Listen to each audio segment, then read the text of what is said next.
नमस्कार। आज हम आचार्य रामचंद्र शुक्ल की एक बहुत ही दिलचस्प संस्मरण में उतरने वाले हैं, प्रेम घन की छाया स्मृति। ये सिर्फ एक कहानी नहीं है, बल्कि एक तरह की टाइम मशीन है जो हमें उस दौर में ले जाएगी जब आज का जो हिंदी साहित्य है वो बस आकार ले रहा था। बिल्कुल। और इस चर्चा का मकसद है इस कहानी को मतलब इसके हर सिरे को समझना। हाँ, हम देखेंगे कि कैसे एक बच्चे के मन में साहित्य के लिए प्रेम का बीज पड़ता है और कैसे उस समय के बड़े-बड़े साहित्यकार जैसे भारतेंदु हरिश्चंद्र या फिर उनके मित्र उपाध्याय बद्रीनारायण चौधरी प्रेमघन, वो उसके जीवन पर असर डालते हैं। हाँ, वो कैसे उसके जीवन को प्रभावित करते हैं। ये केवल एक पार्ट नहीं है, बल्कि एक पूरे युग की झलक है। तो चलिए कहानी के बिल्कुल शुरू से शुरू करते हैं। शुक्ल जी का बचपन और उनके घर का माहौल। जी। उनके पिता फारसी के अच्छे जानकार थे, पर पुरानी हिंदी कविता से उन्हें गहरा लगाव था। ये उस दौर के हिसाब से बड़ा दिलचस्प कॉम्बिनेशन है। एक तरफ फारसी जो राजकाज की भाषा थी और दूसरी तरफ हिंदी कविता। वही तो। और वो रात में पूरे परिवार को इकट्ठा करके रामचरितमानस और रामचंद्रिका का पाठ करते थे। और उनका सुनाने का अंदाज शुक्ल जी बताते हैं बहुत आकर्षक था।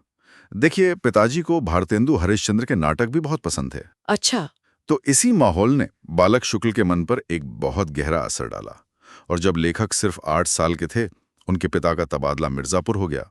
लेकिन मिर्जापुर आने से पहले ही उनके मन में भारतेंदु जी के लिए एक खास, एक मीठी सी भावना वो घर कर चुकी थी। हाँ, और बचपन में तो उनके लिए, जैसा वो लिखते हैं, सत्य हरिश्चंद्र नाटक के जो नायक थे राजा हरिश्चंद्र, और कवि भारतेंदु हरिश्चंद्र। उनमें कोई फर्क ही नहीं था। उनकी बाल बुद्धि दोनों को एक ही समझती थी। मतलब हरिश्चंद्र नाम सुनते ही मन में एक श्रद्धा और मधुरता का भाव आ जाता था। बिल्कुल। और फिर मिर्जापुर आने पर उन्हें पता चलता है कि भारतेंदु मंडल के एक प्रमुख कवि और भारतेंदु जी के मित्र उपाध्याय बद्रीनारायण चौधरी प्रेमघन वो वहीं रहते हैं। ये जानना ही उनके लिए कितनी बड़ी बात रही होगी। हाँ, और बस इसी बात ने उनके बाल मन में प्रेमघन जी को देखने की एक जबरदस्त इच्छा जगा दी। और फिर वो दिन आया, लेखक अपने हमउम्र दोस्तों की एक टोली बनाकर निकल पड़े प्रेमघन जी का घर देखने। कोई 1.5 मील का सफर तय करके वे एक पत्थर के बड़े से मकान के सामने जाकर खड़े हुए।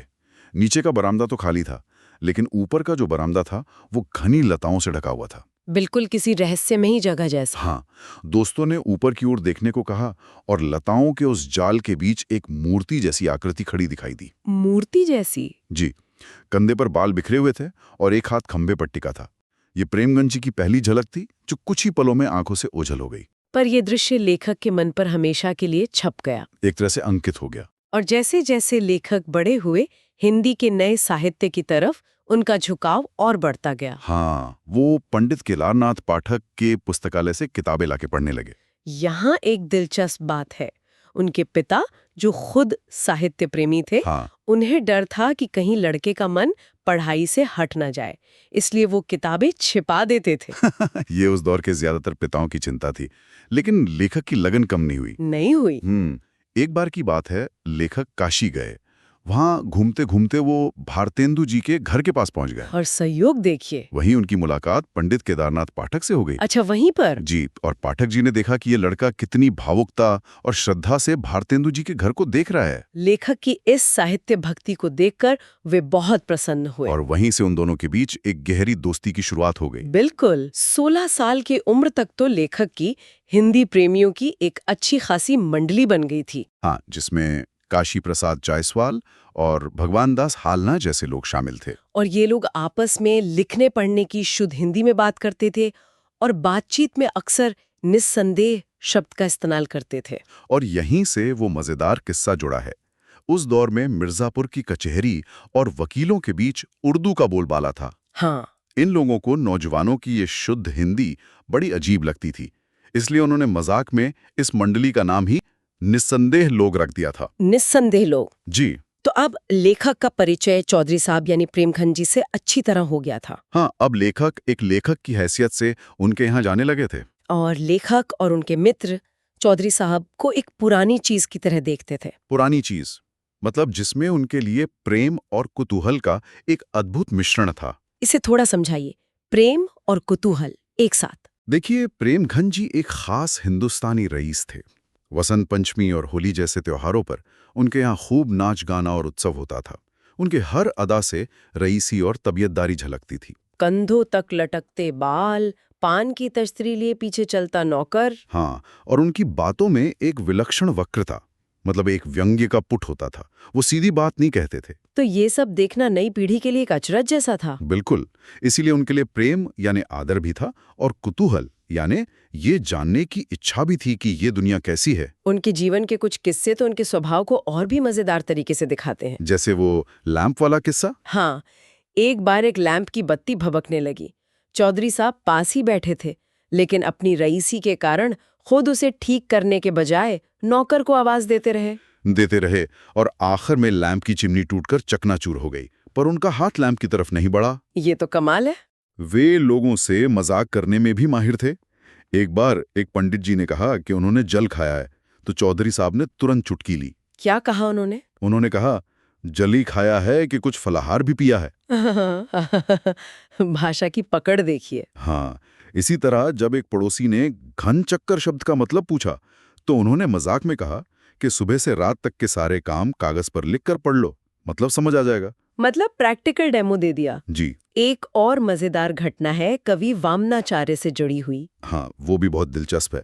वे सड़क पर चौधरी साहब के ऊपर एक कविता बना रहे थे, और तभी उन्होंने चौधरी साहब को बरामदे में खंभे के सहारे खड़े देखा। और तुरंत कविता की अंतिम पंक्ति जोड़ दी, खंबा टेकी खड़ी जैसे नारी मुगलाने की। क्या बात है। उनका व्यक्तित्व ही ऐसा था। चलिए अब इस पाठ से जुड़े कुछ जरूरी सवालों और उनके जवाबों पर नजर डालते हैं जो परीक्षा में काम आ सकते हैं। बिल्कुल। तो पहला सवाल, लेखक ने अपने पिताजी की किन-किन विशेषताओं का उल्लेख किया है? लेखक के पिताजी, जैसा हमने बात की, फारसी के अच्छे विद्वान और पुरानी हिंदी कविता के बड़े प्रेमी थे। वे रात में परिवार को रामचरितमानस और रामचंद्रिका सुनाते थे।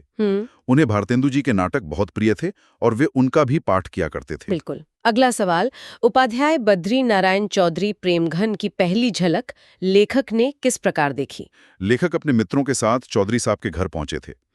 वहां उन्होंने लताओं से ढके बरामदे में एक मूर्ति जैसी आकृति को खंबे के सहारे खड़े देखा, जिनके बाल कंधों पर बिखरे थे। हाँ, और ये एक पल भर की झलक थी जो आंखों से ओझल हो गई। ठीक है, अब ये बताइए, निस्संदेह शब्द को लेकर लेखक ने किस प्रसंग का जिक्र किया है?